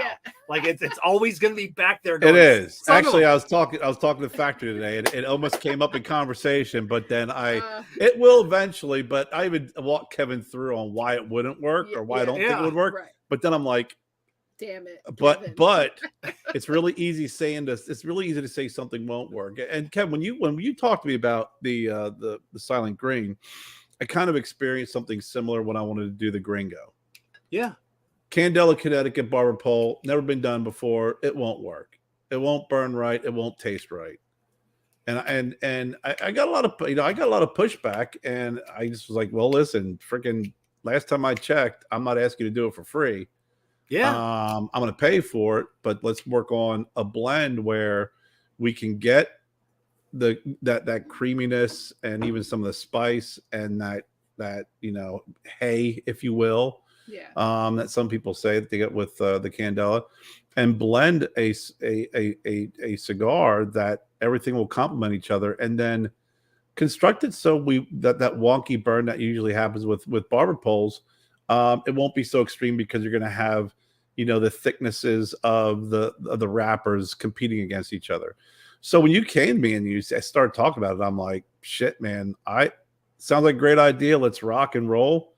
The last message you sent me, I was like, nah, it won't work, dude. And here's the reasons why. And then it's like, I was actually picking up one of my cigars today, looking at it, thinking about it, fucker. I swear to God, I was. And I'm just like, I'm picking it going, thinking to myself, this is the reason why it won't work, Kevin. Right here, well, maybe it might. Yeah. You know, but yeah, it's just, you know, it's just coming up with the ideas and not taking no for an answer. Like everything can be done. This is 2023. This is the greatest time in civilized history to be alive. We can do anything that we set our minds to, you know, and I think it's a lot more complicated than just saying that, though, because obviously it's, you know, the technique, the staff, the tobacco, the ability, the time frame, and there are, goes into that. You know, it's not like a car. There, you know, with a car, there is an infinite number of not infinite, but an infinite number of ways to build a car to make it. You know, when you're talking about a cigar, there are only so many ways you can make a cigar. Now, blends can be infinite. You know, like I said, just tweaking a quarter of a leaf here or there, you know, will change the difference in a cigar. But when you're talking about manufacturing a cigar, there really are just so many ways that you can make a cigar. So when someone comes up with something just a little bit different, you know, props to James at Sinistro for rocking the Silent Green. Kerr, the Candela, Connecticut, barber pole, great, at the factory, those guys and gals that made that, at your new factory, not the fake ones, but but at Veritas, just saying, we can do that. Nueva Nica. I mean, we just got in our 5x56 Robustos, got the new batch in. And Kevin, I talked to you about the deconstructed barber pole idea. Yeah. Even when I talked to Chris at the factory like that, he's like, I like it, but I don't. The idea. You had talked about that for like a year, and I kept telling you it's fucking brilliant. Okay, but here's another like flip side to all of this is that you do have categories of cigar smokers, right? So like, it might not hit like the mainstream of all cigar smokers, but there is a niche for that, right? Because you have people who are interested in learning about the styles of tobacco and how things are rolled and where it comes from. And so that's more on an educational side. And I think there's a lot of people who are like that. Not all. There are. Right. So I think Jessica, you were supposed to say that. Kerr, you and Kevin are freaking you guys are brilliant. So the last study that the FDA did, and this is going back, I think this is going back almost 10 years now, that they estimated there were we have like 330 million people, residents in the US. Okay. There's about 2.5, I think they said about 2.5 million what they considered cigar smokers. Okay. Yeah. So cigar smokers that smoked, I think it was 2 to 3 cigars a month per week, or was it a month? It was less than 1%. Yeah. Okay, so out of those 2.5 million, this is going back 10 years. Let's double it. Let's just say now there's 5 million cigar smokers that that smoke 2 to 3 cigars a month. So all you need is 1%.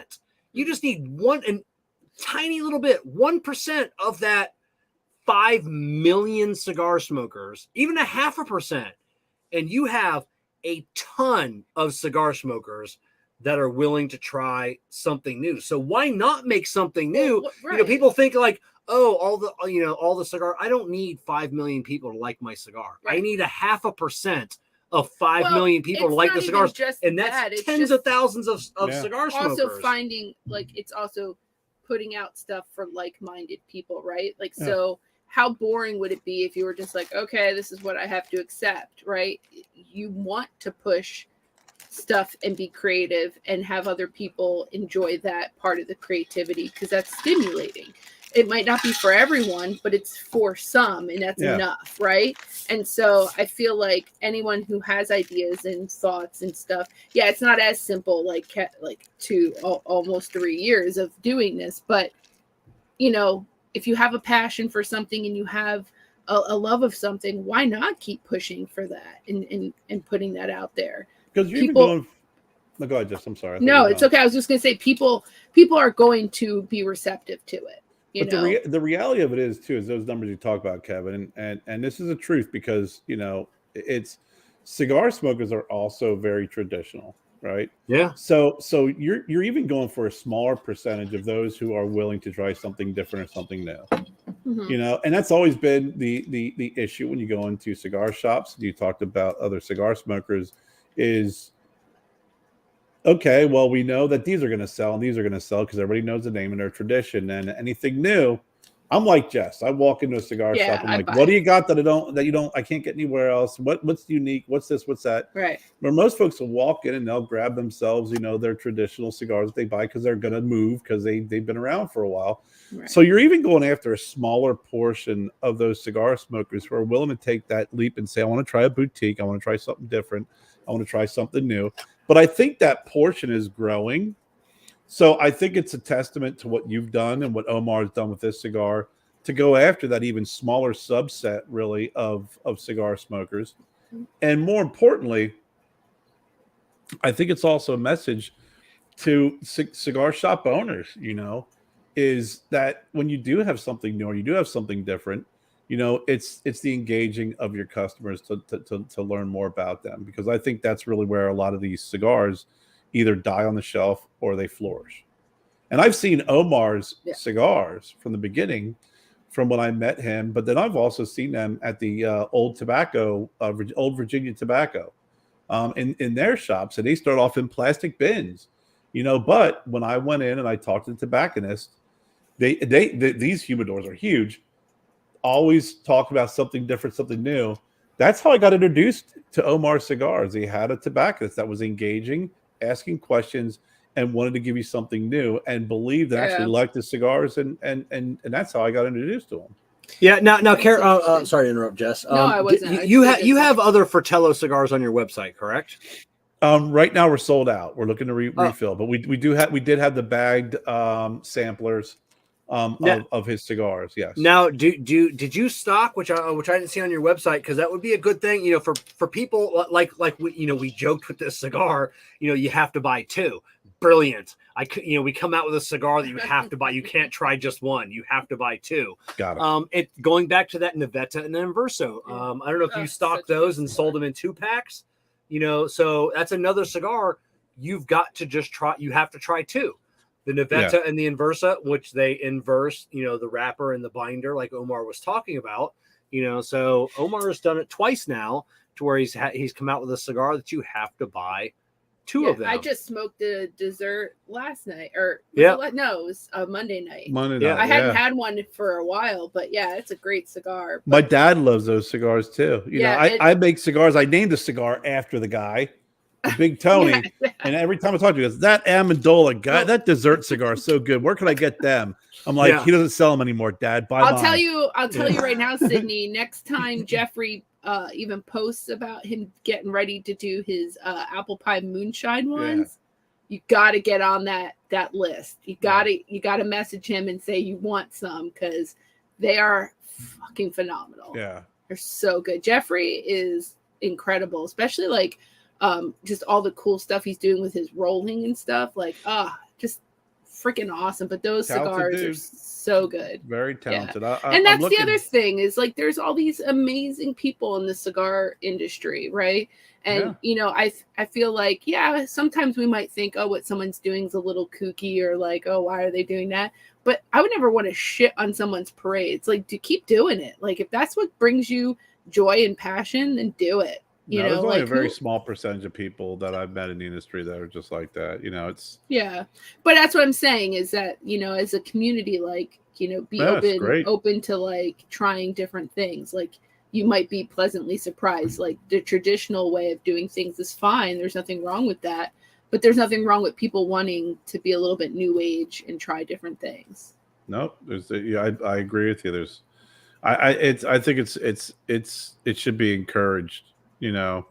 Because it's as Kevin said, it's a cigar, it's tobacco. There's so many vitolas, and you can test it with the 8x90s. And if you're ever curious on what a 90 ring gauge looks like, what you should need to do is get yourself a cigar cigarometer. This is the propometer. This will show you. Oh, is that the wooden one? That's the original wooden one. Original. That's that's the cigar propometer, the cigarometer. But when you start getting into really kind of pushing the boundaries, when you do have a unique idea like this, and you have someone who believes in it and runs with it, it really shows where two people can get together and believe in something, what could happen. Yeah. Like I said, it's really easy to say no. It's really easy to say it can't be done. It's really easy to shut the door. And that's fine. I mean, like he said, if you got folks who are pumping out 500 Robustos and Toros a day, and it's something that you don't want to spend your time on, I get that. But when you find out one person who says, you know what, Candela in the filler, let me see what I can do, Kev. I don't know. I just definitely think it's a testament to the fact that you have like such a passion, both of you and Kerr. Like when we did blind reviews. We sent each other cigars and we sat down. That was like the first time that I had really like delved into that, besides when we did the stuff for Southern Draw. Like, and I didn't think I was that type of person, right? I'm like, oh, I don't care like about that stuff. But like it helped me kind of appreciate other things more. And like, so now when like I listen to you and Kerr talk, sometimes I'm not as like aggravated or bored because now I can kind of relate and understand. But it did help me push myself outside my little comfort zone, right? Or what I thought like as a cigar smoker that I wanted to be, you know? So Kev, when Jess started, it seems like she might be getting a little bit irritated lately. We got to have another blind 5. Yeah. Because then she won't be as irritated anymore with our antics. Right. But I love that whole process was so Right. cool because I had to put a lot of thought into it. And Yeah. not only with what I was buying, but also with what I was smoking and evaluating. Put a lot of thought into it, you know, because you know you want to wow the people, and then you also want to kind of give them something different. Oh, good, he's gone. How much shit can we talk about him now? I'm just kidding. Oh, a bunch of it. But you know, I love that whole process that we went through because it was like, oh, really? Because that cigar was blah blah blah, and that cigar was blah blah blah.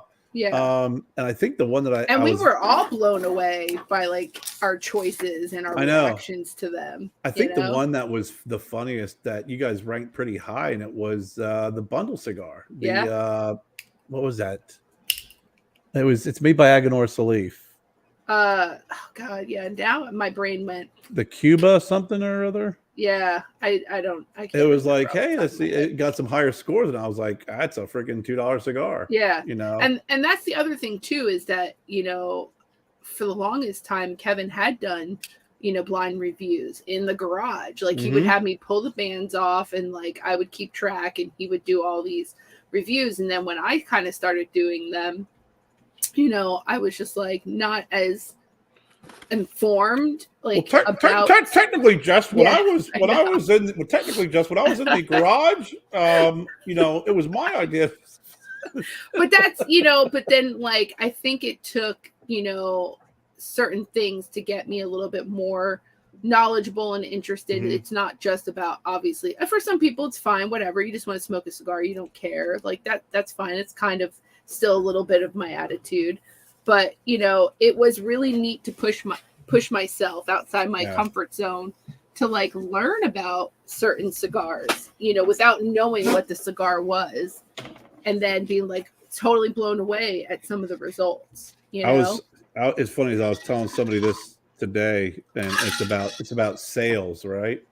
When you talk about the sales model, the reaching people and frequency, and getting back to talk to someone. I said, you know, as a salesperson, sometimes the best moment is not knowing. Yeah. Because it gives you another reason to go back and talk to them to find out. So when I smoke cigars, it's like you gotta, like you said, you gotta push yourself. It's like it's okay not to know something because that's how you learn. Right. And that's how you can spread information along. Right. And I think it's like incredibly important too for, you know, women cigar smokers, you know, because it is more of a male dominated, you know, industry and, you know, community. But I mean, there is a surprisingly amount of women who smoke cigars that you would never, that are not on social media, that are not putting themselves out there. So like, you know, there's that. But I think it's, you know, huge amount of knowledge that they have, like sometimes surpasses some of the people that I see online. It's like, holy shit. I used to smoke with a lot of folks in North Carolina, and there's a few folks that I smoked with, women that were just like you. They remind me of you. They like the darker cigars. They have a great palate. They can, you know, they're not sitting there smoking a flavored cigar. It's, you know, they're smoking cigars that put me on my ass, you know, back in the day. Yeah, when, you know, that's the one thing I love, like when Kevin and I were, we traveled quite a bit, you know, now we don't travel as much, sadly, but, you know, just getting to experience so many different people and different environments and different thoughts and stuff. And like, that's something that I just, you know, I love about the cigar industry. Yeah. There's just so many different people and different places that you can enjoy a cigar with someone with. Like, no, I agree. Just amazing. But in all reality, like there are going to be times where, you know, people aren't going to, like certain things, which is fine. Mhm. But I think always revisiting something is important. Like that's always been one of my rules is if I didn't enjoy something, at least give it another shot. But now we're talking about this. If you tried a second time and you still don't enjoy it, maybe try it a third time backwards. Yeah. Yep. That's like, the ultimate thing, right? Like now you have to at least try that cigar backwards if it wasn't doing it for you. Amen. So, all right. Man, I can't believe it's been an hour and 45 minutes already. We definitely want to thank everybody for coming on and joining us tonight. Like I said, scrolling at the bottom of your screen, you can find the Vice Versa at trashpandacigars.com or vsrcigarfam.com. We have them in stock. I know I'm running really low, so definitely you can buy 2 packs. You got to buy at least 2. Gotta buy at least 2. If not, and then you really need to buy 4 so you can smoke them. So smoke each cigar and then from one side or the other, and then cut each cigar in half, and then try them that way. And like Omar said, like this project may be out again in the future, but when he says future, we're talking 2 years or minimum. Or he also said too, it obviously wouldn't be the same blend, possibly. So I mean, what a cool thing though that there's a possibility for it. But for now, this particular blend, this everything is it's just just You gotta let him calm down after all this, and then go, "Hey, you know what? Let's do that again." Yeah. Well, it's like anything else. You forget how much of a pain in the ass is. Yeah, I don't think they're forgetting. Like a year from now, you're like, "Hey, yeah, that really wasn't that pain. Let's do it again." And then 6 months into that project, this is why we didn't do this again. Yeah, but now they're going to be like efficient now. But if you can't, if Kerr and Trash Panda is sold out, you can go on the Fratello website. They have links to other retailers that are stocking them. So check the Fratello website. And there are, like I said, there are a lot of brick and mortars out there. I mean, like I said, there was 24,000 cigars made. We had a ton of retailers buy these cigars.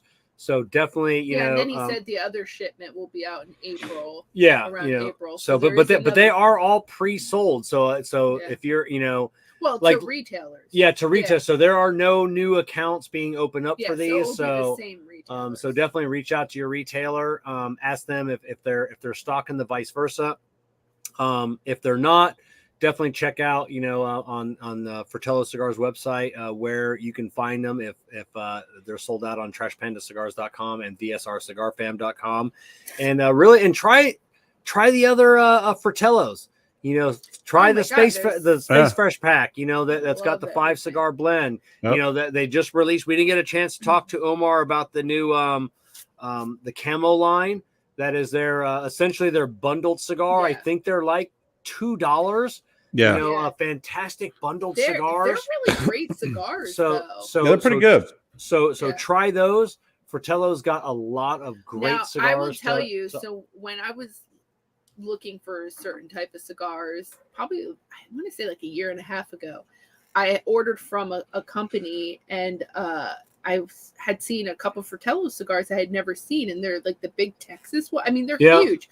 I still have them. I have not smoked them yet. I don't know why I can't bring myself to smoke them, because I know I'd have to go hunt them down, because they weren't really like something you could find. So I have to like finally break down. So they got the Fratello Florida.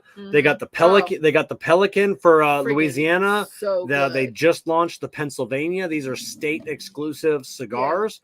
So so I mean, I've obviously had the Florida one. I actually just smoked one the other day. So definitely check out Fratello Cigars. Omar is making some bangers of cigars. Like I said, try out that Navetta and the Inversa. Another one, you got to buy 2 of them. Essentially the same cigar, just inversing the wrapper, the binder. So you definitely got to check those out. And we want to thank everybody for coming on and spending it's almost 2 hours of your Wednesday night. You were just on with us this past Monday night. appreciate it. And then we'll be back again for the I Tap That Cigar Show this coming up Monday night. You know, we got John Carney from LFD Cigars going to be joining us. So always love hanging out with John. He lives locally here in the Tampa area. So I've seen him at a few events. Super cool guy. Yeah. So Great Kerr, show.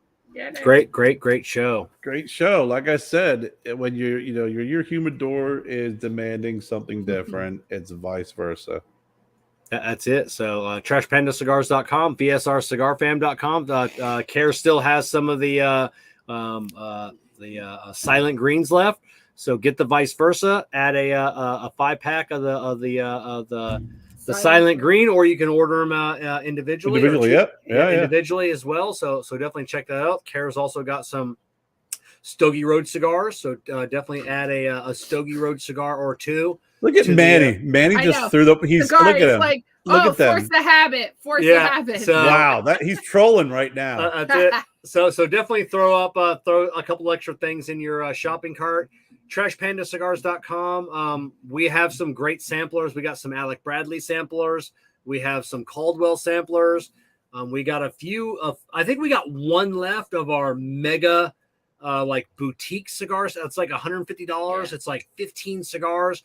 Cigars you can never get again. Yeah. Period. I don't care if you hunt the internet. You're not going to find. That was going to be what I was going to say. Yeah, the key word was supposed to be guys. Yeah, so you're not going to find those.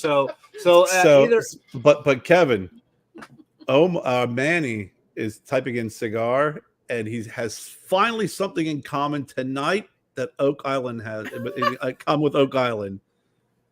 What's nothing? That? You get nothing. Yeah, you get nothing. So, all right, everybody, thank you very much. And like I said, come back and join us on Monday night for another episode of the I Tap That Cigar Show. Kerr, as always, leave everybody with a final thought. Type in the word button, and you'll get the same thing they found at Oak Island the last night that they just. That's it. Just have a great night. We'll see you next week.